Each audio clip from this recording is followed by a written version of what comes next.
Ya, silakan. Nama budaya Bante, izin bertanya.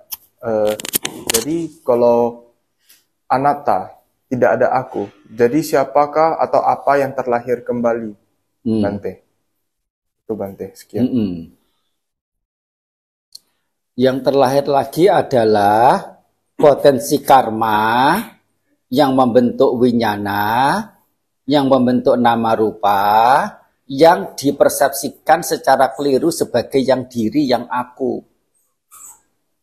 Jadi secara ringkasnya, siapa yang bertumimba lahir, pandangan keliru. Siapa yang mencapai nibbana, pandangan keliru. Jalan ada, tapi si pencapai jalan itu tidak ada.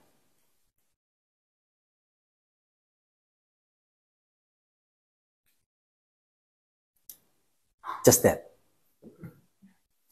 Ya Bante. Udah paham belum? Paham Bante. Nah, yang lainnya paham belum?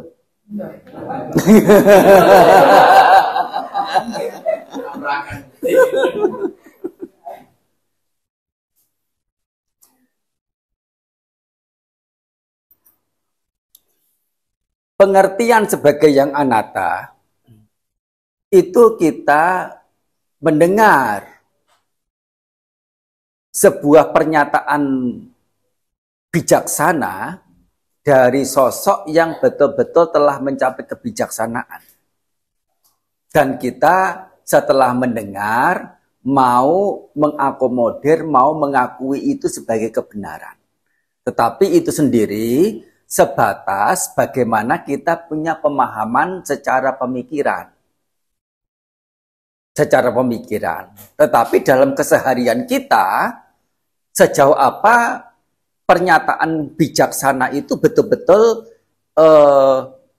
terrealisasi atau terterjemahkan dalam sikap hati kita, yaitu pikiran kita, cipta kita, ada disertai dengan kebaikan, disertai dengan keburukan, lebih banyaknya.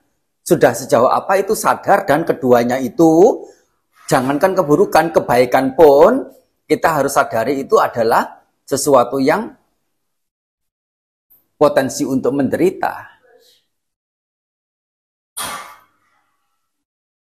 Terlebih lagi, dalam realisasi yang lebih mendalamnya adalah untuk setiap momen pikiran yang selalu ada sannya, yaitu pengerti, yaitu pengenal, pemaham, mengerti, oh ini pisang, oh ini semangka, oh ini kue, oh ini mangkok, oh ini makhluk hidup, oh ini wanita, oh ini tua, oh ini muda, oh ini tembem. Nah, itu sannya yang bermain, yaitu pengerti yang bermain. Dan sifatnya adalah naluriah, yaitu secara indrawi, jauh dari ciri-ciri pemahaman secara bijaksananya. Apa yang kita mengerti secara bijaksana sebatas pendengaran dan pemahaman, selesai sampai di situ. Itu seberangan atau dua hal yang berbeda dengan praktek keseharian kita yang masih lekat dengan, jangankan pandangan sebagai yang tidak ada diri, pandangan sebagai yang tidak kekal pun masih memungkinkan untuk lengket dalam diri kita. Seperti misalnya biasa kita mendengar dan tidak menyanggah, tidak menyangkal atas sebuah pernyataan. Anda bisa berbahagia di kehidupan ini itu karena pada kehidupan lampau Anda itu telah berbuat banyak kebajikan. Oleh karena itu, sudah semestinya Anda dalam kehidupan ini berbuat baik banyak-banyak agar Anda di kehidupan mendatang bisa berbahagia. Dengan mengerti ini sebagai kebenaran, itu adalah pandangan keliru secara Buddhis. Mengapa? Itu terselip satu cara pandang ekstrem yang menjadi ekstrem utama, yaitu pandangan keliru sebagai yang kekal. Di mana bahwasanya aku di saat ini, dalam kehidupan ini, adalah juga aku di kehidupan lampau yang melakukan perbuatan baik. Dan adalah aku nanti di kehidupan mendatang yang akan menerima hasil dari yang aku sekarang ini lakukan pada kehidupan ini. Dan mengerti seperti ini, itu bertolak belakang dengan doktrin anicca, ketidakkekalan, apalagi tentang anatta. Bagaimana kita tidak mengerti diri, kuku, tubuh, kulit, jantung, otak, apalagi bukan sebagai milikku, aku, diriku.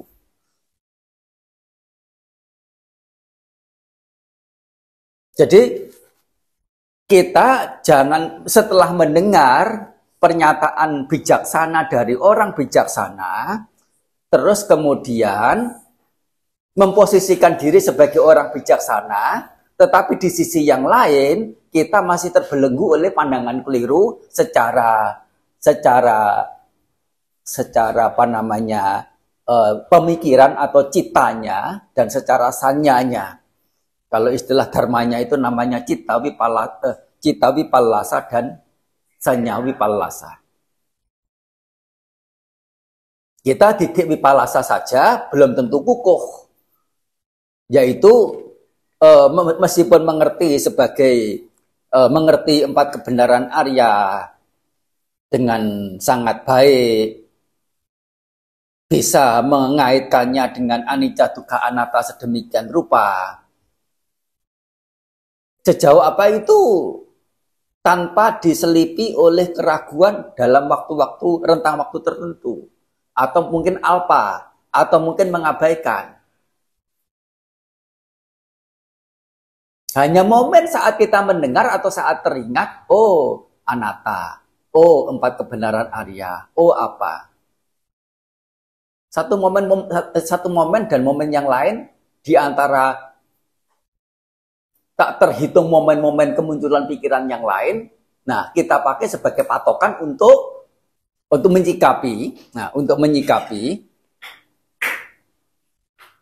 keberadaan kita yang masih dikuasai oleh senyatanya itu oleh pengerti sanya yang keliru, yang serong, cita yang keliru, yang serong dengan apa namanya lebih mengarah, lebih suka menyukai hal-hal buruk, terlebih gitu ya.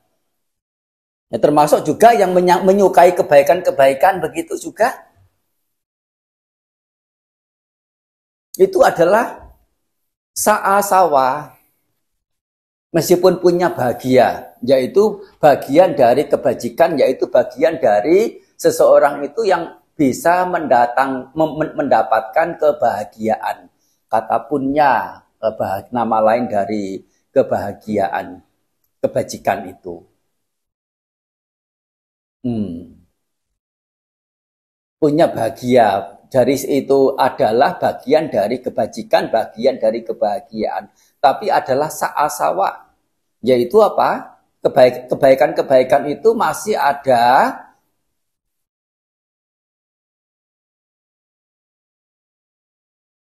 sertaan asawa, kama asawa, ya, bawa asawa dan awija asawa. Kalau mau dirinci menjadi 4 ya ditambah didi asawa sebagai yang ketiga.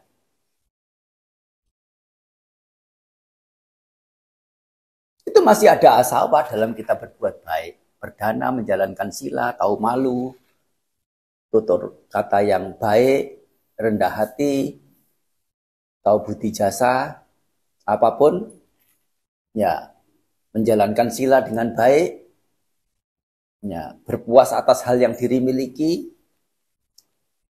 sampai bermeditasi tingkat jana ke-4 sekalipun, jana ke-8 sekalipun, belum lepas dari yang namanya pandangan keliru.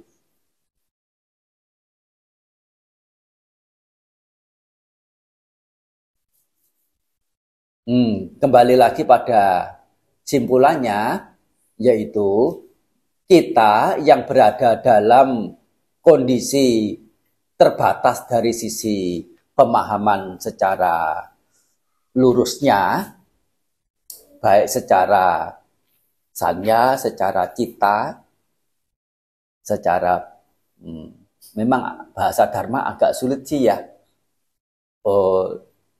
Itu tepatnya, tapi kalau disampaikan itu melulu begitu saja mungkin kurang begitu paham ya. Secara sanya, secara cita bagaimana?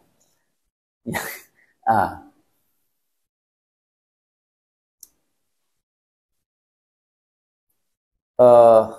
Perlu waktu sih memang ya untuk mengerti secara sanya itu seperti apa.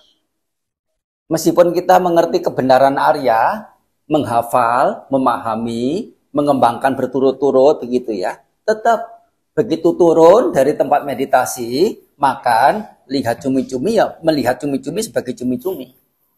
Melihat cumi-cumi yang ada bumbu sedemikian rupa, juga mengerti sebagai sesuatu yang menyenangkan, yang menarik.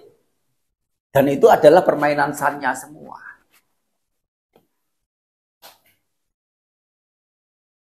Dan kita terbelenggu oleh itu masih.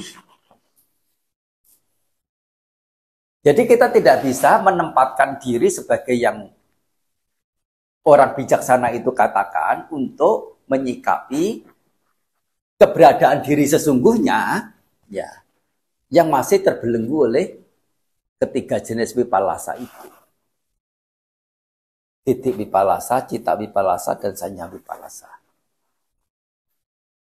Cara ya penyimpangan secara pandangan yaitu mengarah ke pandangan keliru, penyimpangan secara cita yaitu menyertakan cita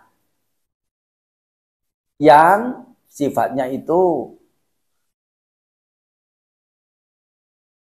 ya masih dikuasai oleh loba dan dosa.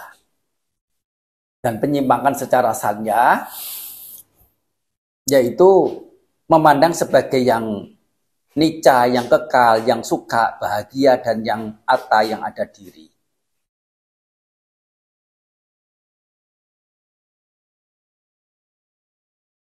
Sehingga dikatakan jalan itu ada, jalan itu berupa dharma dengan panyati, sama titik, sama sangkapa, sama waca, sama kamanta.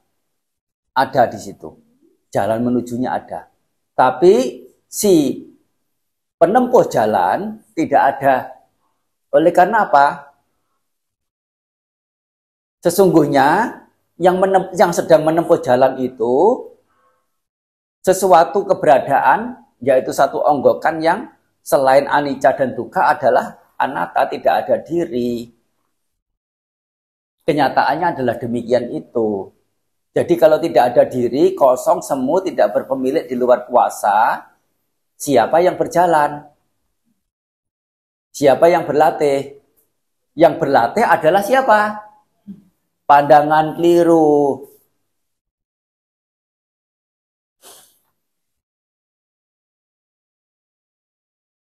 Hanya saja bekal pandangan keliru yang juga disertakan juga nilai-nilai kebijaksanaan secara titik, secara cara pandang benar, selangkah demi selangkah, setahap demi setahap. Nah, masuk pada tingkatan spiritual lebih tinggi, sampai akhirnya lebih intensif, lebih durasinya lebih sering lagi, Sehingga sampai pada momen atau pada situasi setiap momen kemunculan cita pikiran itu ya telah diwarnai oleh pandangan yang benar baik secara titik cita maupun sanya itu baru dikatakan sebagai ya orang yang telah tuntas dalam pelaksanaan kehidupan luhurnya.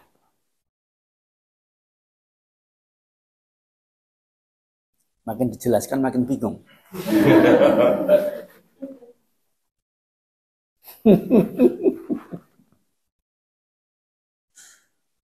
Ada pertanyaan lanjutan tentang hal ini?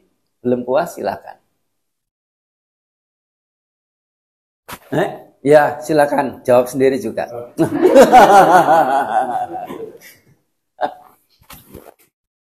Jadi seperti yang dijelaskan tadi itu kan terkait dengan pandangan terhadap kemenjadian dan kemusnahan itu secara otomatis yang namanya kemunculan dan kepadaman itu kita juga antara kemunculan dan kepadaman juga perlu pemahaman lebih lanjut dalam arti. Tentu pemahaman lebih lanjutnya apa? Tidak menganggap kemunculan sebagai kemunculan, tidak menganggap kepadaman sebagai kepadaman. Soalnya dengan menganggap kemunculan sebagai kemunculan, sudah terselip secara tanpa sadar, ikut di sana itu adalah pandangan sebagai yang ada diri terhadap atau atas kemunculan. Bahwa kemunculan itu ada diri, ada inti dalam kemunculan, ada diri dalam kepadaman. Harus sampai ke situ. Menganggap anicca sebagai sesuatu yang anicca, dalam arti anicca itu ada inti, itu juga memungkinkan terjadi pada seseorang, dan itu adalah pandangan keliru. Kemunculan kepadaman itu kan nama lain dari anicca kan ya.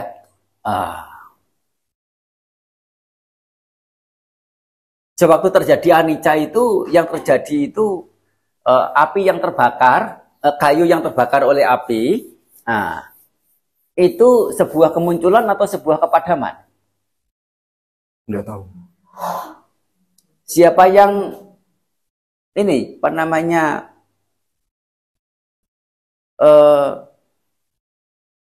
mengerti bahwa itu adalah kepadaman?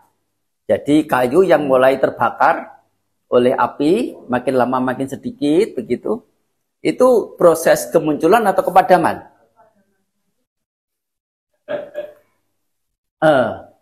Dua-duanya terjadi di situ. Arang sedikit demi sedikit, setahap demi setahap mengalami kemunculan, mengalami kelahiran. Di sisi yang lain, kayunya sedikit demi sedikit, setahap demi setahap mengalami kepadaman.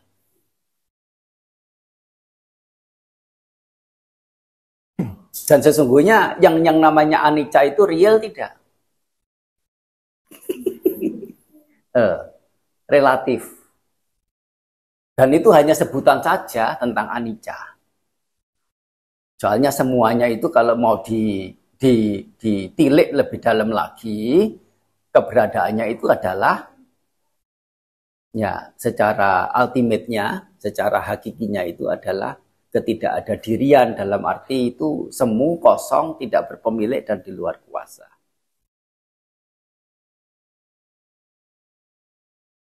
Sudah cukup menjawab.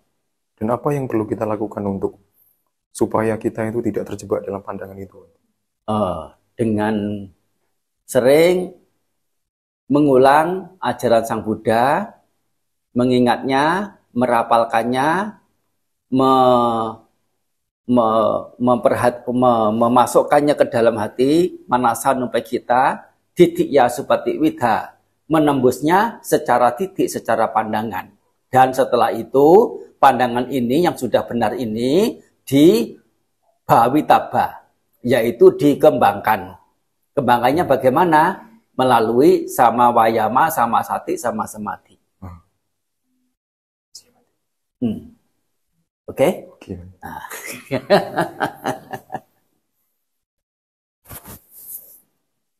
Cukup ya?